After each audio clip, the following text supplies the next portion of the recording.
Hello? What's this? We have a new episode coming. I'll let them know. Well, folks, you heard it here first. But before we get started, I do just have one question for you. Are your engines running? Because it's time to Thready, Set, Thrift.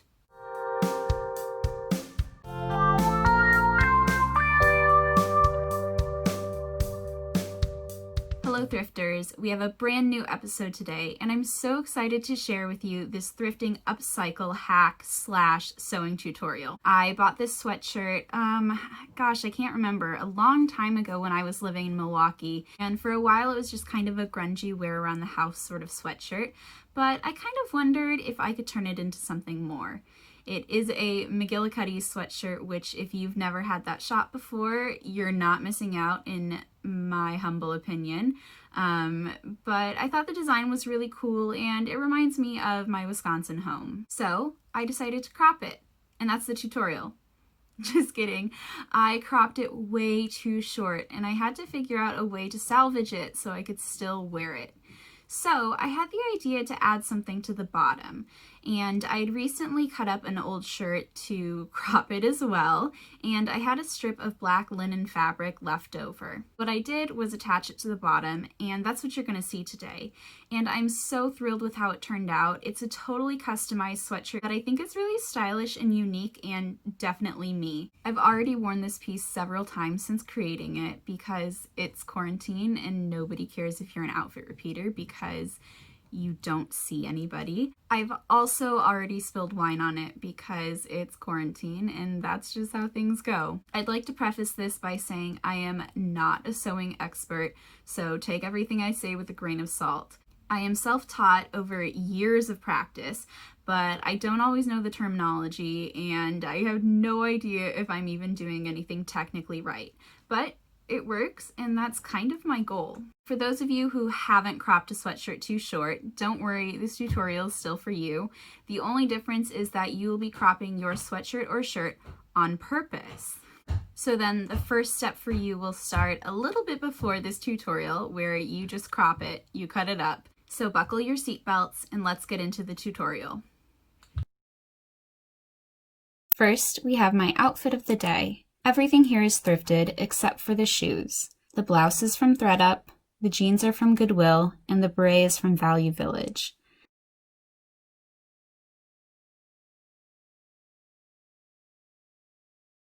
Make sure you're appropriately hydrated. So here you can see the crop of the sweatshirt.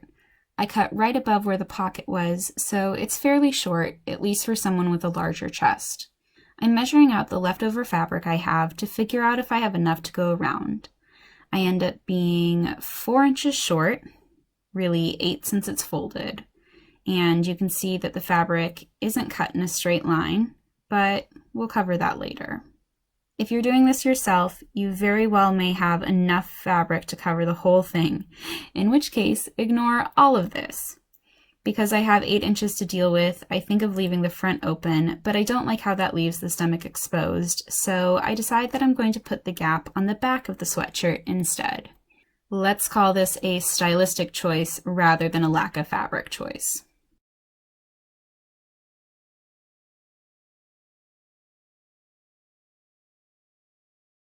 Next, I'm lining up the center of the sweatshirt so I know where to pin the center of the new fabric. I put a large pin in so I can easily see where to join them. Make sure you're pinning the right side to the right side of each fabric, and by right I mean outside or the side of the fabric that will be visible. If you can't tell, look at the hems. If there's a visible bulge or ridge on one side, that's the wrong side. When I start pinning, you can tell that I'm going to be pinning in a straight line and ignoring the uneven cut at the top. Pin the fabric all the way around, keeping your pins relatively close together to ensure a neat seam. Once I finish pinning, I turn the sweatshirt outside in so I can make sure that the seam looks right and that the fabric is pinned straight and isn't wonky. Because the shirt I cut it from didn't have a straight hem and rather had a curved one, you can see that there is a curve, but it's even. I add additional pins where I need to keep the fabric together. Because I'm leaving a large gap in the back, I decide that it'll be a good idea to hem the open sweatshirt fabric so that it looks neat and doesn't stretch or fray. I fold over a thin portion to create the hem and then pin it in place. I pin evenly the whole way through just like I did the other fabric, and you can see that it's a much cleaner and purposeful look. Time to break out the sewing machine. I should have placed the pins in the opposite direction to make them easier to remove as I run the fabric through the machine. It's not the end of the world, but it does make it a little bit more challenging. Now it's time to sew. I start with one end of the fabric and line up the edge of the foot with the edge of the sweatshirt because I know that was cut in a straight line. I will keep the foot lined up with the edge the best that I can for the entirety of the stitching process. I'm using a zigzag stitch for this project. I believe they're recommended for stretchy fabrics because it allows some stretch, but it was also the stitch my machine was set to from my last project, and I didn't bother changing it. This isn't Project Runway. If it works, it works. Then I sew the open sweatshirt hem to finish it up.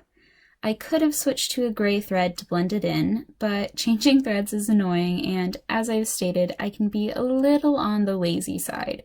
Plus, I thought the contrast stitching was a nice look and tied in the black fabric at the bottom.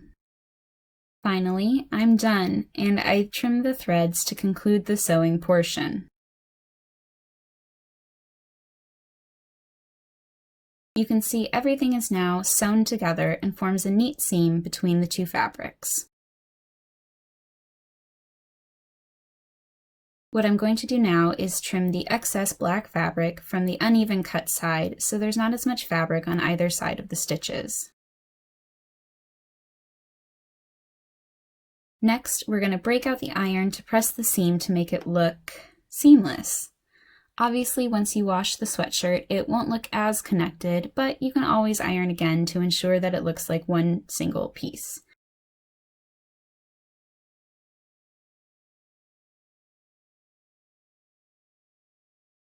And the final product. The sweatshirt has such a fun, flowy shape, and honestly, I think it looks like it was meant to be that way. I don't think anyone would think that I made it unless they looked closely. So, mission accomplished. I hope you enjoyed this tutorial and were able to follow along a little bit. Again, I am not a professional, so I tried to explain everything in the layman terms that I know. If you are more experienced, especially more experienced than me, I hope you weren't laughing at me. I was doing my best to explain. But please stay tuned for future videos. I have a furniture upcycle coming soon that I'm so excited to share with you. There's also the possibility of another thrift haul in the future, the very near future. So stay tuned for that as well. Don't forget to follow me on Instagram for behind the scenes content. You can find my link in the description below.